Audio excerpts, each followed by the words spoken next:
Assalamu alaikum wa rahmatullahi wa barakatuh. Good morning, everyone. Thank you for joining us once again for another episode of a Zumra story. I am joined here today by a dear friend and a member of the Zumra community, Katina Aghayan, CEO and founder of Kingdom Konsult.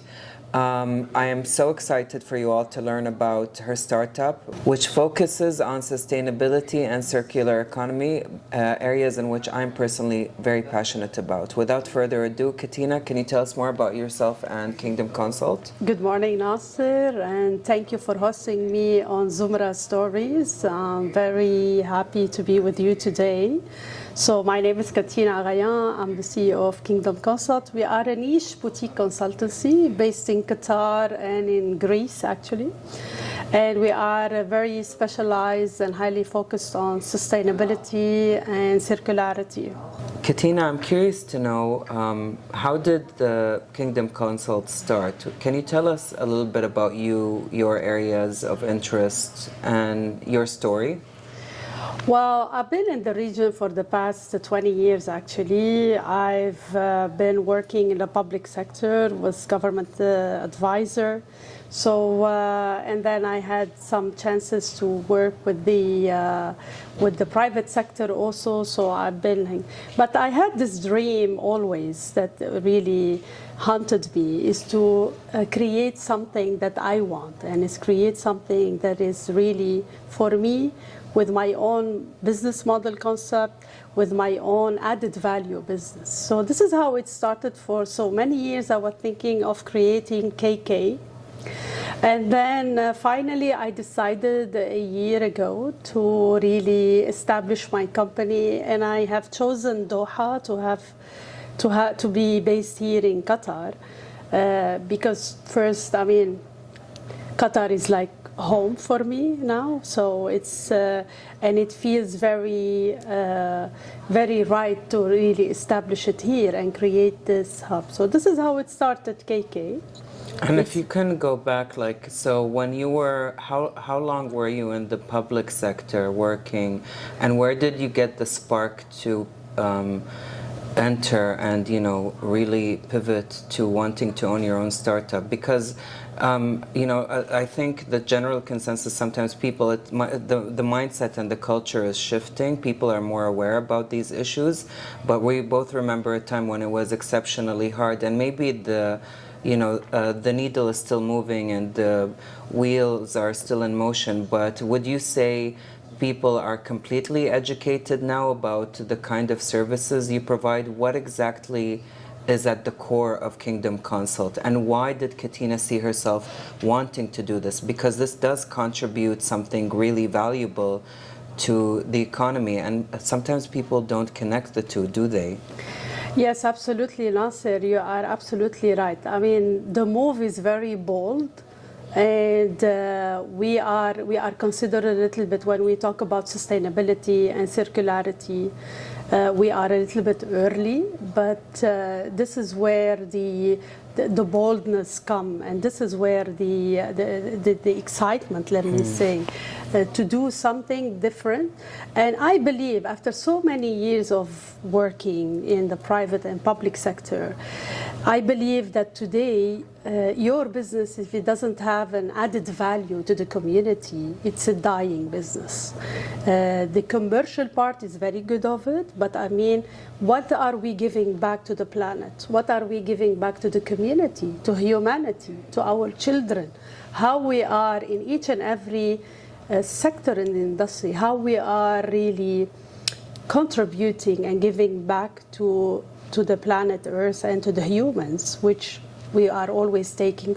So this is where I said, no, I have to create something. I have to, I mean, I was very happy being an advisor in many sectors. You know, it's easy, but no, I chose to really create this. I have to say that it's very stretchable. There's a lot of education part of it and awareness. So let's say out of 10 meetings with one client, it takes us 9 meetings to explain what is renewable energy. So, Katina, I personally feel like I was faced with a dilemma that, I felt like I was in the in-between generation. I'm curious. I felt like, for the longest time, I was waiting for the general culture and in terms of the ecosystem to catch up with my interests and my passion about doing things that are environmentally friendly, or at the very least, not cause harm to the environment through my consumer behavior and consumer choices. But it was exceptionally hard. Do you find that the younger and upcoming generation is radically different? Do you see the dividends or the return on? Is it shifting? Is the change still really slow, or is the paradigm shifting much faster than we expected? And also, how are consumer trends changing if the upcoming generation is more aware? And why is it so important here in Qatar again and the region as a whole? Like, can you tell us about the carbon footprint of Qatar and the region? I recall, because as someone who has a vested interest in, my country's carbon footprint and what it is doing, its role in the environment, that if every person in the world had the same carbon footprint as each individual in Qatar, we would need 5 times the same planet. And that terrified me. Look this up, corroborate this. But I think I'm right. Well, not to that extent, but yet enlighten me. We do have a high carbon footprint. And I do believe because of the visionary and progressive leadership of our country, they want and they are trying to do something about it. But can you tell me more about? Yes, absolutely. Actually, we work very closely with Ministry of Environment and Ministry of Municipality, and they are both of them at the core of this. Of the carbon footprint, and they take it very seriously, actually, and they have done a lot of actions. They have taken actions. They're looking into regulations and policies, but of course this cannot happen overnight.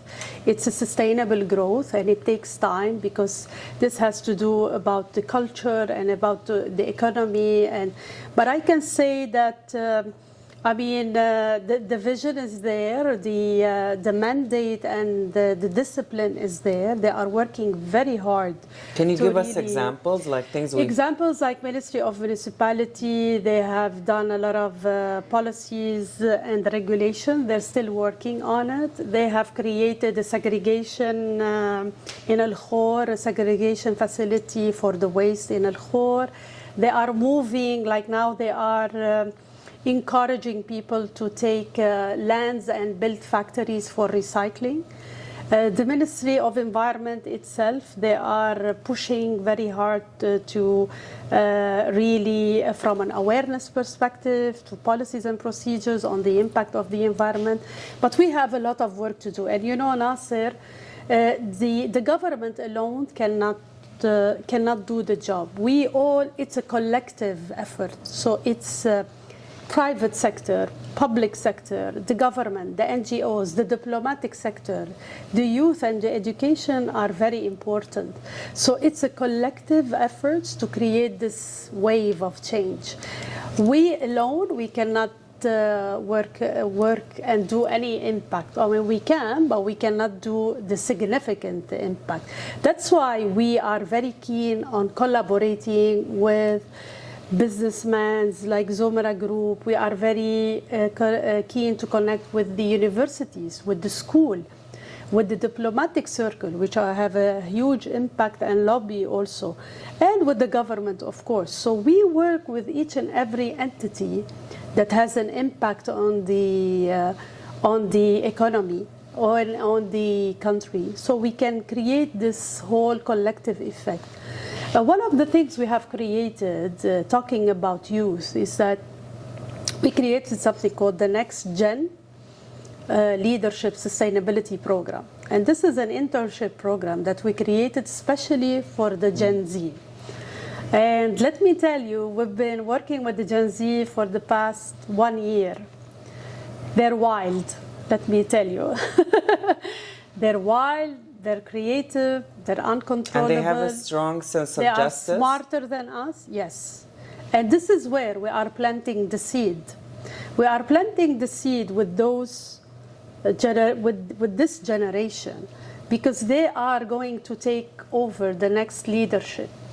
We have actually graduated more than 3 or 5 interns until now.